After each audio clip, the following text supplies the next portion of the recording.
जहन बैठ जा छाँव में यार। अस्सलाम वालेकुम, क्या हाल है?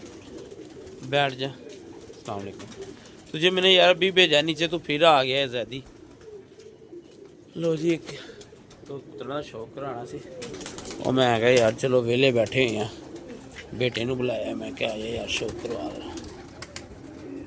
बैठ जा यार। अच्छा है, इस साइड पे आ, ऐसे ठीक है जी। चलो बस सारा सही। कैसा यार लाजवाब बुंदा कुतर लगा है।